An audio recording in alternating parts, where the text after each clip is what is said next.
తిరుపతి జిల్లా చంద్రగిరి పాకాల మండలం పనభాగం ఫారెస్ట్ పరిధిలో లభించిన మృతదేహాలపై క్లారిటీ ఇచ్చారు పోలీసులు 14న కేసు నమోదు చేసి దర్యాప్తు చేపట్టారు.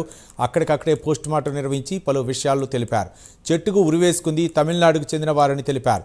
మృతి చెందిన వారిపై తమిళనాడు పోలీస్ స్టేషన్ పరిధిలో జూలై నెలలో చీటింగ్ కేసులు నమోదైందని తెలిపారు. అదే నెలలోనే భార్య ఇద్దరు పిల్లలు మిస్సింగ్ అయినట్లు తిట్టిచెరి పోలీస్ స్టేషన్ పరిధిలో కేసు నమోదైందన్నారు. మృతి చెందిన వారు అన్నా చెల్లెలని గుర్తించామన్నారు. పోలీసులు చెన్నై నుంచి వచ్చిన జయమాల భర్త వెంకటేష్ మృతులు తన కుటుంబ సభ్యులని ధృవీకరించారని పోలీసులు చెప్పారు. మృతుల పిల్లల మృతదేహాలను వెలికి తీస్తుండగా గొంతులో కొన్ని వస్తువులు గుర్తించామన్నారు. గొంతులో mobile phone, dairy milk chocolate, PAN card, Aadhaar card, కరెన్సీలు లభ్యమయ్యాయని పోలీసులు వెల్లడించారు. తిరుపతి జిల్లా చంద్రగిరి పాకాల మండలం పనభాగం ఫారెస్ట్ పరిధిలో చెట్టుకు ఉరివేసుకుని 2 బాడీలను గమనించాడు గొర్రెల కాపరి. ఈ సమాచారాన్ని అటవీశాఖ అధికారులకు తెలిపారు. వారు పోలీసులకు సమాచారం అందించారు. ఈ మృతదేహాలు ఎవరివనే దానిపై విచారణ చేపట్టారు పోలీసులు. చనిపోయిన వారు కలై సెల్వెన్, జయమాలగా గుర్తించారు. చనిపోయిన పిల్లలు దర్శిని, వర్షిణి అని చెప్పారు.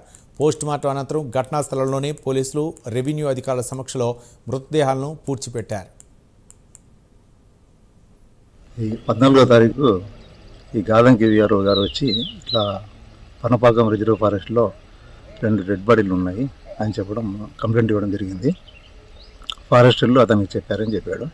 ఆ ఫిర్యాదు మీద కేసు రిజిస్టర్ చేసుకొని ఫారెస్ట్కి వచ్చాం.